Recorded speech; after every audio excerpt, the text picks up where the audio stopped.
Paniguradong kagigiliwan ng mga Magnolia fans etong bago nilang import mula Serbia. Pati si The Beast, Calvin Abeba hype na hype sa laro ng import. Magnolia Hotshots versus Terra Firma Jeep. Ito ang unang laro ng Hotshots, samantalang pangalawa naman para sa Jeep, kung saan buhat na buhat sila ng import nilang si Lester Prosper. Habang ngayon palang masusukat ang import ng Magnolia na si Nicholas Rakocevic, unang import sa PBA mula Serbia. Yun nga lang dahil sa injury etong si The Beast hindi muna pinaglaro. Ultimo si Coach Chito mga bro injured din. Well, first 5 minutes ng opening quarter, hawak pa ng tropang kalsada ang Kalamangan 12-9. Kung saan pinangunahan na naman niya ng kanilang import na si Lester Prosper na agad kumana ng 14 big points sa first quarter, shooting 45% sa field, pero hindi naman nagpauli dyan ang import ng Magnolia nang maaga ding makapagtala ng 12 points. Kamuntikan pa nga siyang mag-double-double sa first quarter mga bro,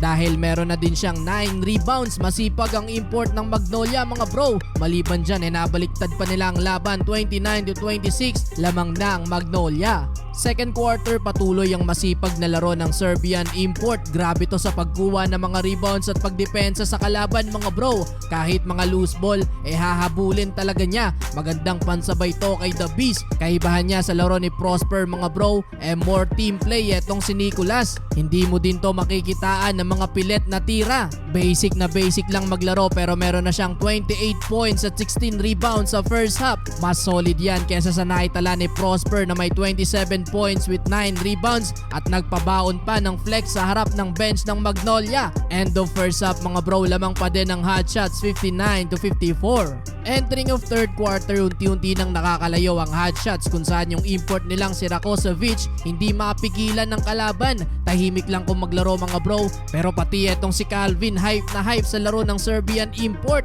Wala ding makaubra sa pagkuha ng mga rebounds. Ultimo etong si Prosper mga bro tinatayuan lang ng import. Natapos ang third quarter mga bro, meron na siyang 39 points on 66% shooting sa field at may kasama pa yung 21 rebounds, 8 doon ay galing sa offensive rebound. Well, fourth and final quarter, hindi pa pala tapos ang laban mga bro nang mag-takeover mode etong si Wami Chongson, dahil sa kanya nakuha pa ng Terra Firma Jeep etong Kalamangan. Finally, nakakasabay na din sila sa opensa ng Magnolia, pero mabuti na lang mga bro, nakakanapa si Paul Lee ng 3 points under 2 minutes para maibalik sa Magnolia ang Kalamangan 94-92, at nasundan pa yan ng opensa ni Baroka at import nilang si Rakocevic. Kaya naman dahil doon mga bro, nakuha pa din ng Magnolia etong 18 winning streak nila kontra Terra Firma Jeep. Nakapagtala ng 45 big points dyan ang import nilang si Rakocevic on 65% shooting sa field. May kasama pa yung 25 rebounds.